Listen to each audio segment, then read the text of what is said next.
don't begin. 2017 সালে মুক্তি পায় ঢাকা অ্যাটাক নামের ছবিটি। ওই বছর ছবিটি মোটামুটি জনপ্রিয় হয়।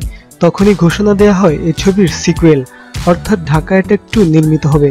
দীপঙ্কর দীপন পরিচালিত ঢাকা অ্যাটাক ছবিকে দেশের প্রথম পুলিশ অ্যাকশন থ্রিলার বলা হয়। এই ছবিতে বোম নিষ্ক্রিয় ইউনিটের সদস্য, পুলিশ কমিশনারেট, সোয়াত, গোয়েন্দা কর্মকর্তা, সাংবাদিক সব ধরনের চরিত্রের উপস্থিতি ছিল। ছবিতে অভিনয় করেন আরিফিন শুভ, মাহিয়া মাহি, এবিএম সুমন, শতাব্দী ওয়াদুদ, আলমগীর, আফজাল হোসেন, কাজী নৌশব আহমেদ, সৈয়দ হাসান ইমাম, শিপন মিত্র ও খল চরিত্রে তাসকিন রহমান। এই ছবির মাধ্যমে সবচেয়ে বেশি আলোচিত হন খল চরিত্রের অভিনেতা তাসকিন। দীপঙ্কর দীপন পরিচালিত ছবিটির মূল ভাবনা ও কাহিনী ছিল সানি সানোয়ারের। এই ছবির পরবর্তী কিস্তি ঢাকা অ্যাটাক এক্সট্রিম। ছবিটি 2019 সালে নির্মাণের কথা রয়েছে। নাম প্রকাশে অনিচ্ছুক অনেকেই জানিয়েছেন ঢাকা অ্যাটাক এর এই কিস্তিতে এই পরিচালক চাচ্ছেন সুপারস্টার শাকিব খানকে, কেননা বাংলা ছবিকে আরও এক উচ্চতায় নিতে, এক অন্য লেভেলের সাড়া পেতে শাকিব খান ছাড়া গতি নেই। কারণ তিনি এখন দুই বাংলার প্রতিষ্ঠিত সুপারস্টার, তাই শাকিব যেটা পারবেন তা আরিফিন শুভকে দিয়ে সম্ভব নয়। এই জন্য প্রাথমিকভাবে শাকিব খানের সাথে কথাবার্তা সেরেও রেখেছেন দীপঙ্কর দীপন।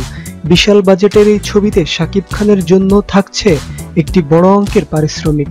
ছবিটি বাংলাদেশ ও ভারতে মুক্তি দেওয়ার পরিকল্পনা থেকে শাকিবের নায়িকা হিসেবে রাখা হবে কলকাতার একজন খুবই জনপ্রিয় নায়িকাকে, যাকে এর আগে শাকিবের সাথে দেখা যায়নি। তার মানে নুসরাত জাহান, শ্রাবন্তী, স্বস্তিকা মুখোপাধ্যায়, সায়ন্তিকা ও পায়েল সরকারের বাইরে কেউ একজন হবেন শাকিবের নায়িকা। ছবিটি নিয়ে দুই বাংলায় একটা উন্মাদনা সৃষ্টি করতেই এই উদ্যোগ। শিকারী, নবাব, চালবাজ, ভাইজান এলোরে ও মাস্কের পর দীপঙ্কর দীপনের ঢাকা অ্যাটাক এক্সট্রিম অর্থাৎ ঢাকা অ্যাটাক 2 হবে নেক্সট লেভেলের বেঙ্গলি অ্যাকশন মুভি, যার শুরুটা করেছেন আশিকুর রহমান তার সিনেমা সুপারহিরো দিয়ে। এই সিনেমাতে হাই ভোল্টেজ অ্যাকশন রূপে ধরা দিয়েছেন সুপারস্টার শাকিব খান।